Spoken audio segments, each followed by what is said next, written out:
শুধু বিপদ আর বিপদ। সব সময় উনি কোনো না কোনো মুসিবতে, কোনো না কোনো পেরেশানিতে আছেই আছে, আছেই আছে। তো এর ভিতর দিয়েই আল্লাহকে ডাকতেছে, এর ভেতর দিয়েই 3টা ছেলে কওমি মাদ্রাসায় পড়তেছে, এর ভিতরে দিয়েই মেয়েগুলো বিয়ে দিছে। কিন্তু এই আজকে শুনি এটা, কালকে এটা, মানে কোনো না কোনো মুসিবতে ওনারা চলছেই চলমান চলমান। আমি আল্লাহর ঘরে গিয়েও কাবার গিলাফ ধরে কাবার কাছে দাঁড়াইও ওনার জন্য দোয়া করছি, হায় মাওলা আমি কি তার সুখ দেখবো না, শুনবো না? এই যে জিন্দিগি বলেন, এই যে জীবন, এটা আবার কেউ আছে যার, ওই যে আমরা কিতাবে পড়ছি, সরাসরি হাদিসে আছে, রাসূলুল্লাহ সাল্লাল্লাহু আলাইহি ওয়াসাল্লামের জামানায় একবার এক লোক, আরাবি বেদুইন, পাহাড়ি মানুষ, খুব সুঠাম শক্তিশালী লোক, স্বাস্থ্যবান সুস্থ সবল সুঠাম মানুষ, নবী সাল্লাল্লাহু আলাইহি সাল্লামের দরবারে আসছে। আল্লাহ নবী সাল্লাল্লাহু আলাইহি সাল্লাম কোনো কথার প্রসঙ্গে জিজ্ঞেস করছে, তোমার কি কখনো কোনোদিন জ্বর হয়েছে? হুম্মা। সে বলছে জ্বর কি জিনিস, জ্বর কিভাবে হয়? তার মানে সে জ্বর কখনো দেখে না। নবী সাল্লাল্লাহু আলাইহি সাল্লাম বলছে, তোমার কি কখনো সুদা, মাথা ব্যথা হয়েছে? সে বলছে মাথা ব্যথা কিভাবে হয়, মানে মাথা ব্যথা কেমনে হয় সেটা জানে না। আল্লাহ নবী সাল্লাল্লাহু আলাইহি সাল্লাম বলছে, তোমার কি কোনোদিন পেটে ব্যথা হয়েছে? পেট ব্যথা, পেট ব্যথা হয় কিভাবে, কেন হয় সে জানে না। অর্থাৎ কোন রোগ কোনোদিনও তার নাই। আল্লাহ নবী সাল্লাল্লাহু আলাইহি সাল্লাম লোকটা চলে যাওয়ার পরে নবী সাল্লাল্লাহু আলাইহি সাল্লাম বললেন, যদি এই মুহূর্তে জাহান্নামী দেখতে মন চায় তো এরে দেখো। কি কারে কি দেখতে, কি দেখতে মন চায়? জাহান্নামী দেখতে মন চায় তুমি, ওরে দেখো। যে জীবনে কোনোদিন কি দেখ, একে তো বেঈমান, দ্বিতীয়ত দুঃখ বলতে কিছু দেখেন। 40 বছর ফেরাউনের কোনোদিন কোনো সর্দি কাশি জ্বর মাথা ব্যথা একটা হাসি কাশিও ফেরাউন দেয় না। 40 বছর ফেরাউন, এই 40 বছর একটানা সম্পূর্ণ রোগ মুক্ত থাকার কারণেই ফেরাউন বলছে, ভাবছে কি রে, আমি তো মানুষ না, আমি তো খোদা। فقال انا ربكم الاعلى। আল্লাহ বলেন, ফেরাউন এবার বলে উঠল, মিশরবাসী আমি তোমাদের সবচেয়ে বড় খোদা। ফাআখাযাহুল্লাহ। আল্লাহ বলে, সাথে সাথে আমি আল্লাহ বেঈমানকে ধরে ফেললাম। কইলিটা কি? নাকালাল আখিরাতি ওয়াল উলা। আজকের এই শেষ অপরাধ মানে রব দাবি করা আর আগের যতগুলো পাপ সবগুলো মিলিয়ে আমি আল্লাহ একসাথে শাস্তি দিয়ে ধ্বংস করে দিলাম। দেখেন, খোঁজ নিল যেই কোনো ব্যক্তি, সে লম্বা সময় দীর্ঘদিন যাবৎ দিবা নিশি একাগ্রতার সাথে মেহনত করছে, বিনিময়ে আজকে সে পয়সাওয়ালা। আবার আখিরাতের লাইনে দেখেন, যারা যত বড় আল্লাহওয়ালা পীর বুজুর্গ মাশায়েখ আউলিয়া ওলামা, তো ওনারা দিবানিশি আল্লাহর ইবাদত তওবা ইস্তিগফার জিকির তেলাওয়াত দোয়া কান্নাকাটি এর জন্য মেহনত করছে মনোযোগ দিয়ে, কখনো সুখে কখনো দুঃখে, কিন্তু কোনো অবস্থাতে আল্লাহর ইবাদত ছাড়ে নাই। প্রত্যেক মানুষের আল্লাহর পক্ষ থেকে মানুষের জীবনে 2টা অবস্থা হয়, একটা হলো কবজ, একটা হলো বাস্ট, আরবি শব্দ। অর্থাৎ কখনো কখনো আল্লাহ তাআলা বান্দার দিল সংকুচিত করে দেয়, এজন্য তখন বিষণ্ণ ভাব লাগে, অস্থিরতা লাগে, আবার কখনো কখনো বান্দার অন্তর আল্লাহ তাআলা প্রফুল্ল বানায় দেয়, প্রসার করে দেয়, তখন খুব হাসি খুশি, খুব জজবা, খুব করবে, এরকম একটা স্পিরিট থাকে। তো একজন মুসলমানের জন্য নিয়ম হলো, আমার দিলের অবস্থা যখন যেরকমই হোক না কেন, আমি আমার আল্লাহর ইবাদত আমার ছাড়া যাবে না। মন ভালো থাকুক বা না থাকুক, সেজদা আমাকে দিতেই হবে। সংসারে আমার হাজারটা বিপদ থাকুক, আবার এই মুহূর্তে সংসার খুব হাসি খুশি চলুক, নামাজ আমাকে পড়তেই হবে, আল্লাহর বন্দিগি আমাকে করতেই হবে। এটাকে বলে মন, এটা ইখলাস, এটা নিষ্ঠা, এটা একাগ্রতা, এটা মনোযোগ, এটা ধারাবাহিকতা। এটা দুনিয়ার লাইনেও মানুষকে সফল বানায়, আখিরাতের লাইনেও মানুষকে সফল বানায়। আমরা ছোটবেলায় উস্তাদদের মুখে শুনছি, ফামান তালাবাল উলা সাহারাল লায়াল, যে উচ্চে উঠতে চায়, বড় হতে চায়, তাকে বহু রাত জেগে থাকতে হবে, বিনিদ্র রাত তাকে জাগতে হবে। তার মানে ধারাবাহিক বহুদিন মেহনত করতে। আমার এই ছোট্ট জীবনে আমার মনে আছে, এগুলো বললে এখন আর সারা রাত লাগবে। আমি 2005 সাল থেকে কম বেশি আল্লাহর কথা বলার আল্লাহ তৌফিক দিছেন। তা আজকে 2024 সাল, কথা বুঝছেন, প্রায় 19 বছর। এই 19-20 বছরের ভিতরে কত সুখ, কত দুঃখ, কত প্রাপ্তি অপ্রাপ্তি, আনন্দ বেদনা জমা আছে, এগুলো বললে সারা রাত লাগবে। বুঝেন, পায়ে হাইটা, সাইকেল দিয়ে, রিক্সা দিয়া, বেবি ট্যাক্সি দিয়া, সিএনজি দিয়ে, মোটরসাইকেল দিয়া, প্রাইভেট কারে, সব রকম বাহনেই ওয়াজ মাহফিলে গেছি, কষ্ট করছি, আইসি গেছি, 2.5 ঘন্টা 3 ঘন্টা হাইটা মাহফিলে গেছি, 3 ঘন্টা 3.5 ঘন্টা বয়ান করছি, আবার 2.5 ঘন্টা 3 ঘন্টা এই ঠান্ডা কুয়াশার মধ্যে রাতে হাইটা আসছে। অনেক দিন, একদিন জীবনে, এটা না, কমপক্ষে 3-4 বছর হবে রিক্সাত করে মাহফিলে গেছি, আসছি, ঠান্ডা। এখন না গরম সিজন, আমাদের দেশের মূল মাহফিলগুলো তো হয় শীত সিজন, কনকনে ঠান্ডার ভিতরে রিক্সা টান দিলে রাত্রিবেলা নিঝুম ঠান্ডা, কি পরিমাণ ঠান্ডায় কষ্ট পাইছে, কিন্তু আল্লাহর কথা ধারাবাহিক বলার চেষ্টা করছে। শ্রোতা আছে না নাই, আসরের পরে না মাগরিবের পরে, না প্রধান বক্তা না বিশেষ বক্তা, কিছুই খুঁজি না, কিছুই মনে করি না। যখন যেমনি মূল্যায়ন করছে, যে যা, আলহামদুলিল্লাহ খালাস। আমি 2.5 ঘন্টা 3 ঘন্টা, একবার মাদ্রাসার কাছে সোনাগান্ধা পাশেই, খুব কাছাকাছি বয়ান করছে, 2.5 ঘন্টা 3 ঘন্টার পরে উনি মাহফিলওয়ালা আমার বুঝেছে, হুজুর খিচুড়ি রাঁধছি, খাইবেন? আমি বেটার কথা এমন না, এত কষ্ট লাগছে, যারে কি তারে করে, এতক্ষণ ওয়াজ করে নাই না বক্তা আমি, এবার এখন আমি খিচুড়ি খাবো, এবার ভাত তারা হইলাম না চাচা, আমি মাদ্রাসার থেকে খাইয়েই আসছি, আমার খিদা নাই, মানে হঠাৎ মনটা কষ্ট লাগছে, তার খাই নাই। মাদ্রাসায় গিয়া খাদেম যে ছেলে আমার বাতুটা, তারে ডাক দিলাম, জাকির আমি তো ভাত খাই আইছি না, ওইখানে খাইছি না, খানা আসেনি, আমি ভাত খাম। সে কইতে, হুজুর আমি তো আমাদের বাতুটাই খাই আইছি, খায়া, কারণ হে তো জানে আমি মাহফিলেতে খাইয়া, তো হে তো খাইবি, আমার ভাত হে খাইয়া লাইছে নাই, অল্প দুটো ভাত আছে, বাড়িতে কয়টা ভাত আছে না, তরকারি টরকারি নেই, পরে ডিম বাজি করে খাইছি, খালাস। মানে বললাম এগুলো অনেক কথা। এই কোম্পানিগঞ্জ স্টেশনে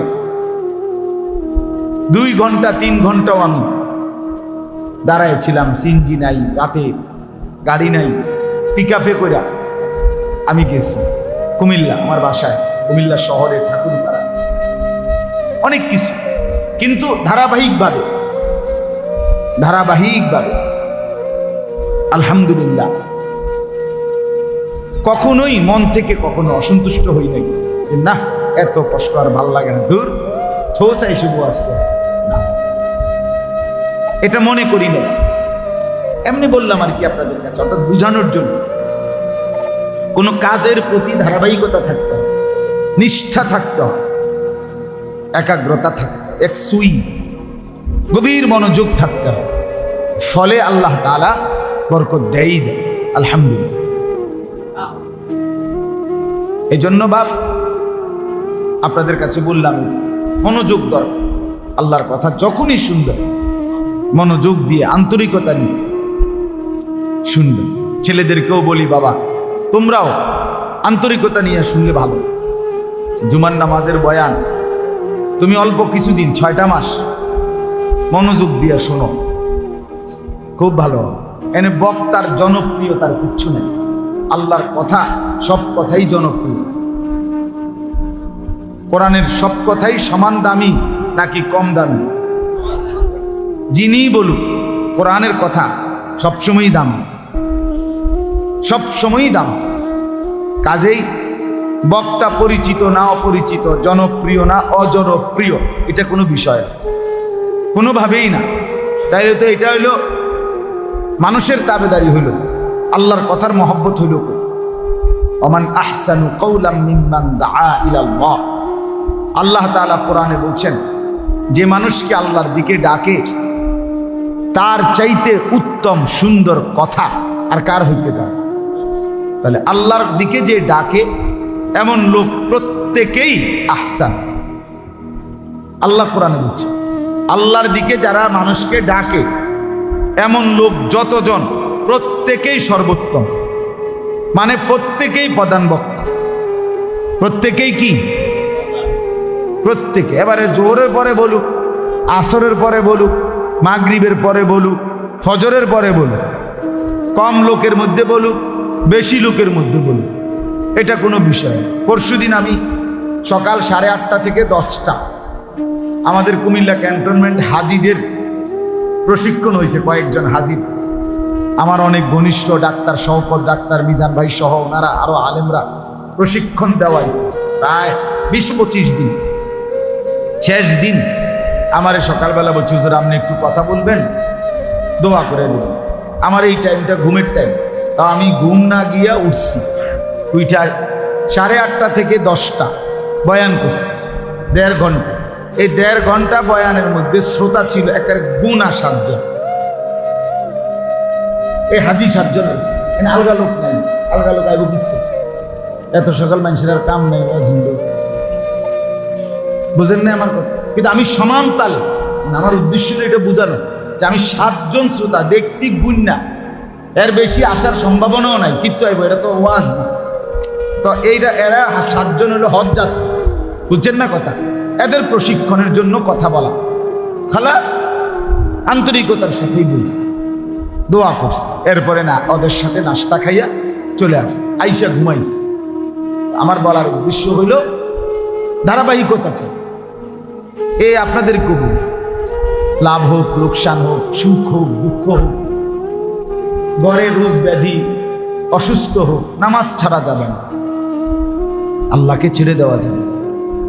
ফাজাইলে হজ, ফাজাইলে আমালের সাথে যে আরেকটা কিতাবের তালিম হবে, ওখানে স্পষ্ট আছে ফাজাইলে হজ্জের মধ্যে চাচা বাতিজার হজ্জের ঘটনা আছে। বাতিজা চাচার সাথে হজ করতেছে, বাতিজাও বড়, দুজনই আল্লাহওয়ালা।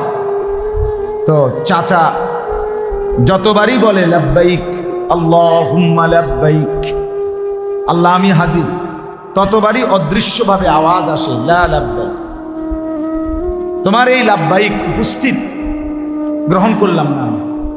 আল্লাহ তাআলা প্রত্যাখ্যান করে। তো ভাতিজা একদিন বলতেছে, ভাতিজাও একদিন শুনে ফেলছে চাচারে যে আল্লাহর পক্ষ থেকে কথাটা বলা হয়। তখন ভাতিজা বলতেছে, চাচা কীর্তেন হজ করলেন, লাব্বাইকও বলেন, স্পষ্ট শোনা যাইতেছে লা লাব্বাইক বলতেছে। আপনার এই উপস্থিতি গ্রহণ করছে না আল্লাহ, তো কেন আর আপনি হজে আইলেন, কি লেগে করেন? চাচা তখন বললেন, ভাতিজা তুমি তো কেবল এই কথাটা আজকে একবারই শুনছো, এতেই তোমার কষ্ট লাগিয়ে উঠছে। আমি তো ভাতিজা আজকে 70 বার এই পর্যন্ত হজ করেছি, প্রতিবারই লাব্বাইক বলতেছি, প্রতিবারই আমার আল্লাহর পক্ষ থেকে আমারে প্রত্যাখ্যানই করতেছে, প্রত্যেকবারই বলছে লা লাব্বাইক, তোমার এই উপস্থিতি গ্রহণযোগ্য না। কিন্তু ভাতিজা তবুও আমি আসতেছি, তবুও আমি বলতেছি, কেন জানো? কারণ আমার এই আল্লাহ ছাড়া আর কেউ নাই। উনি যদি আরো 70,000 বারও প্রত্যাখ্যান করে আমার ফিরাইয়া দেয়, তো আমি রাগ করলে কার কাছে যাব? বলেন না, আছেনি কেউ? আপনি আজ 30 বছর ধরে আপনার ছেলে মেয়ে হয় না, তো আপনি ডাকতে ডাকতে নিরাশ হইয়া তো এখন বলেন যে বাদ দিলাম, তো বাদ তো দিলেন, এখন ডাকবেন কারে? কথা বুঝেন নাই আপনি?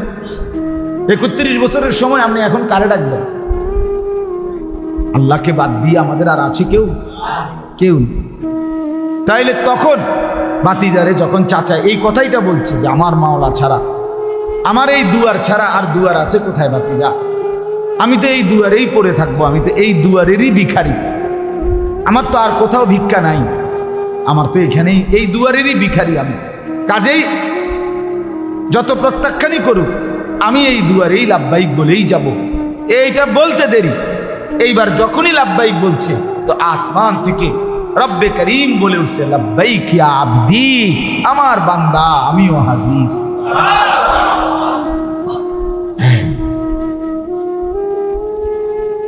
70 বারের পরে রব গ্রহণ করে নিয়েছে, গ্রহণ করে নিয়েছে। এই জন্য বললাম এটা গুরুত্বপূর্ণ বিষয়। মানুষের জীবন সবসময়, মানুষ সারাক্ষণ হাসে না, হাসে? কেউ যদি সারাক্ষণ হাসে, মনে করেন আপনি সারাক্ষণ হাসেন, তো মানুষে তারে কি করবো? পাগল বলবেন, পাগল, সারাদিন ব্যাটকায়। এটা কি সারাক্ষণ ব্যাটকায় থাকে, এটা বলবে কি না বলে? তাহলে বোঝা গেল কেহই সারাক্ষণ হাসে না।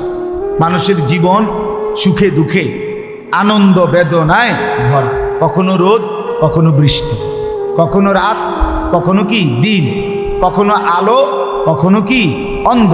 ঠিক প্রত্যেকটা জোড়া জোড়া আল্লাহর সৃষ্টি, সব কি জোড়া জোড়া, সব জোড়া জোড়া। আমরা আপনারা সব জোড়া যদিও আমরা বলতে নাও পারি, জানি না, কিন্তু আল্লাহর ইলমে সব জোড়া জোড়া। সুবহানাল্লাযী খালাকাল আজওয়াজা কুল্লাহা, এই যে পরিষ্কার কোরআন সূরা ইয়াসিনের আয়াত, সুবহানাল্লাযী খালাকাল আজওয়াজা কুল্লাহা, ওই আল্লাহর প্রশংসা করছি যিনি সব কিছু বানিয়েছেন, আজওয়াজ জোড়ায় জোড়ায়, সব জোড়ায় জোড়ায়। এই যে আসমান, এই যে জমিন, এই যে জোড়া, এই যে রাত, এই যে দিন, এই যে আলো, এই যে অন্ধকার, এই যে হাসি, এই যে কান্না, এই যে সকাল, এই যে বিকাল, এই যে দুপুর, এই যে সন্ধ্যা, সব কিছু জোড়ায় জোড়ায়। সব জোড়া আমরা বলতে নাও পারলেও আল্লাহ সবটাই জানেন, জানেন কিনা? ওয়া খালাকনাকুম আজওয়াজা, আল্লাহ বলেন আমি তোমাদেরকে সৃষ্টি করেছি জোড়ায় জোড়ায়। ওয়া মিন আয়াতিহি আন খালাকা লাকুম মিন আনফুসিকুম আজওয়াজা, আল্লাহ বলে প্রত্যেকটা পুরুষ শুনে নাও, আমি আল্লাহর কুদরতের নিদর্শন, আমি তোমাদের প্রত্যেক পুরুষ থেকেই সৃষ্টি করে রেখেছি তার জোড়া, তার কি স্ত্রী জোড়া, তার সব কিছু জোড়ায় জোড়ায়, সব কিছু। অতএব এখানে সুখ দুঃখ, আনন্দ বেদনা, হাসি কান্না মিলেমিশে থাকে দুনিয়া দুনিয়া। কিন্তু মোমেন হিসাবে আমাদের দায়িত্বটা বুঝতে শিখেন, ভাবতে শিখেন, হার হালাতে সর্বাবস্থায় আল্লাহ তাআলার ইবাদতের উপরেই টিকে থাকে, টিকে থাকে।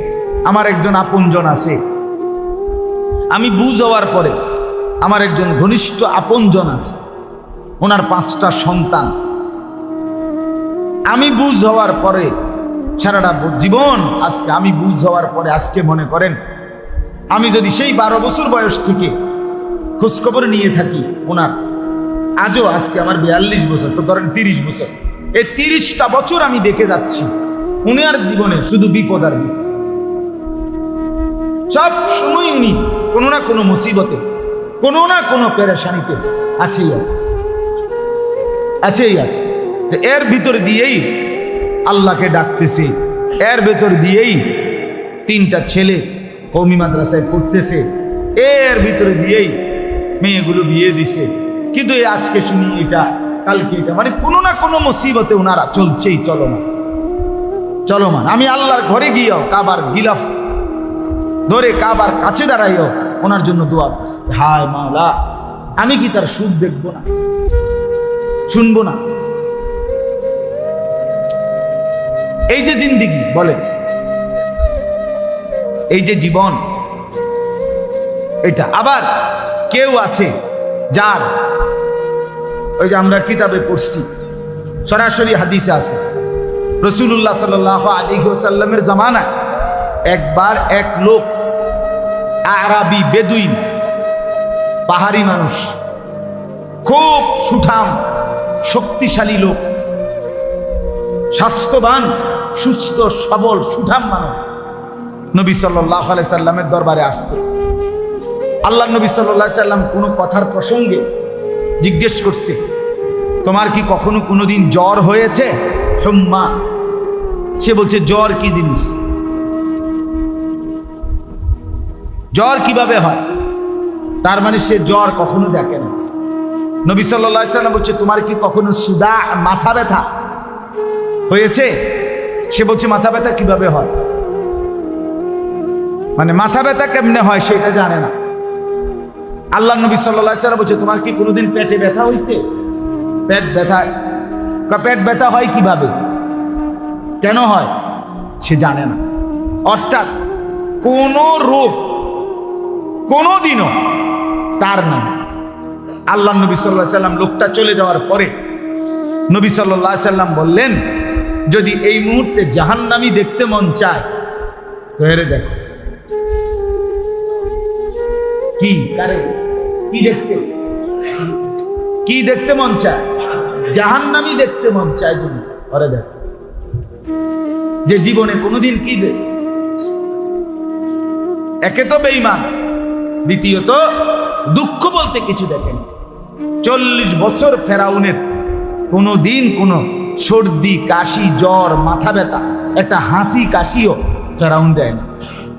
40 বছর ফেরাউন, এই 40 বছর একটানা সম্পূর্ণ রোগ মুক্ত থাকার কারণেই ফেরাউন বলছে, ভাবছে কি রে, আমি তো মানুষ না, আমি তো খোদা। فقال انا ربكم الاعلى। আল্লাহ বলেন, ফেরাউন এবার বলে উঠল, মিশরবাসী আমি তোমাদের সবচেয়ে বড় খোদা। ফাআখাযাহুল্লাহ। আল্লাহ বলে, সাথে সাথে আমি আল্লাহ বেঈমানকে ধরে ফেললাম। কইলিটা কি? নাকালাল আখিরাতি ওয়াল উলা। আজকের এই শেষ অপরাধ মানে রব দাবি করা আর আগের যতগুলো পাপ সবগুলো মিলিয়ে আমি আল্লাহ একসাথে শাস্তি দিয়ে ধ্বংস করে দিলাম। এজন্য রব্বুল আলামিন ছাড় তো দেয় অনেক দিন, কিন্তু টোটাল ছেড়ে দেয় না। বুঝেন নাই? একদম ছেড়ে দেয় না, ছাড় দেয়, ঢিল দেয়, কিন্তু হাত ছাড়া করে না রশি। আমরা সব সময় বলি এটা, যেই বাচ্চা ঘুড্ডি উড়ায় সে তো লম্বা সময় ধরে সুতা ছেড়ে দেয়, একটার পর একটা সুতা ছাড়ে, ঘুড়ি অনেক দূরে চলে যায়। কিন্তু বুদ্ধিমান ছেলে 1 মিনিটের জন্য নাটাই ছাড়ে না। নাটাই, সে সুতা ছাড়ে কিন্তু নাটাই ছাড়ে না। সন্ধ্যা যখন হয়ে আসে, ঘরে ফিরবার যখন টাইম হয়, সেই ছেলেটাই যে এতক্ষণ সুতা ছাড়ছিল কিন্তু নাটাই ছাড়ে নাই, এবারে নাটাই যখন কটা শুরু করে বটা, সাথে সাথে হাতের ঘুড়ি হাতেই চলে আসে। রব্বুল আলামিন বলেন, আমি 60 বছরের সুতা ছেড়ে দিয়েছি বান্দা, নাটাই ছাড়ি নাই। ইলা রাব্বিকা মুনতাহা। আল্লাহ বলে, বান্দা যত দূরই যাও না কেন, শেষ পর্যন্ত তোমার রবের কাছেই তোমার শেষ ঠিকানা। ফিরতেই হবে, হবে কিনা বন্ধু? হ্যাঁ, ফিরতেই হবে। ছেলেরা যদি বুঝতো, লাউ কানু ইয়ালামুন, যদি তারা বুঝতো। কোরআনে আল্লাহ এটা বারবার বলছে, লাউ কানু ইয়াফকাহুন। আহা, আমার বান্দা যদি বুঝতো। কখনো বলছে লাউ কানু ইয়াফকাহুন, কখনো বলছে লাউ কানু ইয়ালামুন। আহা, আমার বান্দা যদি বুঝতো, আহা, আমার বান্দা যদি জানতো। ওমা হাদিহিল হায়াতুদ দুনিয়া ইল্লা লাহবুন ওয়া লাইব। আল্লাহ বলেন, দুনিয়ার জীবন আর কিছুই নয় বান্দা, শুধুই তামাশা আর খেলাধুলা। ইন্নাদ দারাল আখিরাতা লাহিয়াল হায়াওয়ান। আর আখিরাতের জিন্দেগি সেটাই কেবল জীবন, বেঁচে থাকা। এরপরে লাউ কানু ইয়ালামুন। হায়, যদি বান্দা আমার বুঝতো, এই যদি বুঝতো। আল্লাহ বলেন, কুল নারু জাহান্নামা আশাদ্দু হাররা লাউ কানু ইয়াফকাহুন। আল্লাহ বলে, বান্দা শুনে নাও, দুনিয়ার এই গরমে কষ্ট হচ্ছে, তাইলে শুনে নাও, জাহান্নামের আগুনের গরম তার চাইতে অনেক বেশি তীব্র গরম। লাউ কানু ইয়াফকাহুন, যদি তারা বুঝতো। এই আল্লাহ এটা বলছে, আল্লাহ যদি বলেন, যদি তারা বুঝতো। আল্লাহ আমাদেরকে বুঝ দান করেন। এই কথাটার কি প্রসঙ্গ ছিল? যে একাগ্রতা দান, ইখলাস, নিষ্ঠা। মুফতি শফি রহমতুল্লাহ আলাইহি বলছেন, নিষ্ঠা, একাগ্রতা, ধারাবাহিকতা এমন এক গুণ যেটা যদি কোনো মুশরিক ফাসেক দুনিয়াবী বিষয়ও করে, আল্লাহ তাআলা ওই বিষয়ে তার তারাক্কি দেন। মানে নিষ্ঠা, ধারাবাহিকতা। একদিন সে এটার মধ্যে পরিপক্ক হয়, অভিজ্ঞ হয়। একদিন সে এই ধারাবাহিকতা কখনোই হাল ছাড়ে না। তো একদিন সে কাঙ্ক্ষিত মঞ্জিলে পৌঁছে। ওই দুনিয়ার একটা ছোট সাধারণ উদাহরণ দেওয়া যায়। যত লোক হিমালয়ের চূড়ায়, এটা একটা আপনার বিষয়, সারা বছর সারা পৃথিবী থেকে অসংখ্য পর্যটক আপনার হিমালয় পর্বতের চূড়ায় উঠবার জন্য প্রতিযোগিতা করে, মানে উঠতে চায় আর। এভারেস্টের চূড়া, এটা একটা মানুষের একটা নেশা মানুষের ভিতরে। এখন এইটা যত লোক শেষ পর্যন্ত উঠছে, প্রত্যেকের ইতিহাস যদি কেউ শোনে, তা সে শুনবে এইটা, যে এইটা সে এক চান্সে উঠে নাই, কোনোভাবেই একবারে উঠে নাই। কতবার যে সে এটার থেকে নেমে যাইতে হয়েছে, পিছাই যাইতে হয়েছে, আবার আবার আবার শুরু করছে, আবার আবার আগাইছে, আবার আগাইছে, আবার আগাইছে। একদিন সে সত্যি সত্যি এভারেস্টের চূড়ায় বিজয়ের পতাকা উড়ায় দিচ্ছে, সফলতার দুনিয়ার দৃষ্টিতে। তাইলে যেই কোনো মানুষ, এটা গুরুত্বপূর্ণ। আপনাদেরকে বললাম, ছেলেদেরকে বললাম, আজ মুসলমানের আমরা অল্পতেই হাল ছেড়ে দেন। একটু থেকে একটু 19-20 হইলে আল্লাহকে বাদ দিয়ে আর হইতো না। এত পেরেশানির ভিতরে কি নামাজ, হের বউর সিজার হইতে আছে, টেনশন পেরেশানির কারণে জোহর, আসর, মাগরিব, এশা সব বাদ, পেরেশানির ভিতরে আছে। বউর সিজার, ছেলেটা বিদেশ যাইব, ফ্লাইট হইতে আছে না, বিমানের লেগে দাঁড়ায় রয়েছে, পোলারে একবার চিপস আইনা দেয়, বন আইনা দিতে আছে, এত ঝামেলা। আসর, মাগরিব, এশা, একটা ঝামেলা না? পোলা বিদেশ যায়, খামখেয়ালি কথা। এত বড় পেরেশানির ভিতরে কি নামাজ? নামাজ কি যাইবেন? ফুলানা জায়গা, নামাজ তোর জায়গা না। এই সামান্য অজুহাতে নামাজ ছিল, নামাজ ছিল। আমাদের সেই প্রিয় মানুষ, সেই প্রিয় কণ্ঠ আল্লামা হযরত মাওলানা জুবায়ের আহমদ আনসারী রহমতুল্লাহ আলাই, আল্লাহ তাআলা তার কবরকে জান্নাতের উঁচা মাকাম বানিয়ে দেন। শুনছিলাম হুজুরে একবার কইছে যে চাচায় ভোরবেলা খেতে কাম করছে সারাদিন, সেই ভোর রাত্রে চলে গেছে খেতে, রাতের 10টা 11টা বাজে ঘরে আসছে। তো ঘরের লগের ঘরে বাতিজা, রাত 11টা, চাচায় বাতিজা শুনতেছে চাচায় একামত দিয়া নামাজ পড়তে আছে, নিজে নিজে নামাজ পড়ে রাখে, বাকি একামত দিয়া লইছে, এরপরে নিজে নামাজ। এখন একামত দিছে, বাতিজা শুনছে চাচায় নামাজ পড়ছে, ঠিক আছে, কিন্তু দেখে যে 5-10 মিনিটের মাথা আবার একামত দিছে, আবার দিছে একামত চাচা দিয়ে, আবার কি জানি নামাজ পড়লো মনে হয়, একটু পরে আবার একামত দিছে। ভাতিজা কই ইন্নারিল্লাহ, কি এটা কি নামাজ, কদ্দুর পর একামত দেয় আবার, এরম নামাজ তার শুনছি না। কয়বার একামত দম লাগে, মনে করেন এশার নামাজের একামত কয়বার, একবার না, তো আবার এটা কি নামাজ পড়তে আছে, তোমরা দেখ 4-5 বার হয়ে গেছে একামতে দেয় কদ্দুর পর।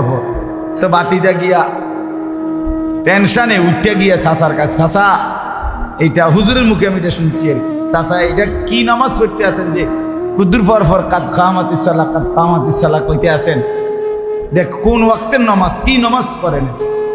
তখন চাচা বলতেছে, ভাতিজা সেই যে ভোর রাত থাকতে গেছি খেতে, আর এই অল্প আগে আসছি, ফজর জোহর আসর মাগরিব এশা এক ওয়াক্ত নামাজ পড়ছি না, এই সব দিন নামাজ একটার পর একটা একামত দিয়া পড়তে আছে। করে এখন না বুঝছি এতবার কাদ কামাতিস সালাহ মানে ধান রুইতে রুইতে 5 ওয়াক্ত নামাজ শেষ। আহা, ছেলেরা মোবাইল টিপতে টিপতে 1 ওয়াক্ত নামাজ, সকালবেলার এই একটু ঘুম, অথচ কেহই ফজরের আগে ঘুমায় না। এমন না যে ঘুমাইছে 3টা বাজে, উঠতে লাইতে হয়েছে 4টা বাজে, এমন ঘুমাইছে 12টা 1টা বাজে 11টা বাজে। ঘুম থেকে উঠার টাইম হয়েছে ফজরের টাইম, কমপক্ষে 6 ঘন্টা পরে। কি নাফরমান, কি নাফরমান! আরে কি শক্ত ডাকাত, কি নিকৃষ্ট হারামি যে ফজরের নামাজ। আমার একারে ফজরের নামাজ যে পড়ে না তারে আমার বেশি অসিব্য মনে হয়, একারে বেশি অসিব্য, একেবারে বেয়াদব, এটা একদম বেয়াদব, এটা বেশি অসিব্য, নিকৃষ্ট বেয়াদব, এটা একেবারে জানোয়ার, হাইওয়ান, খবিস, এটা খবিস যেটা ফজরের নামাজ, একেবারে নিকৃষ্ট অপদার্থ বলতে যেটারে বুঝায় এটা।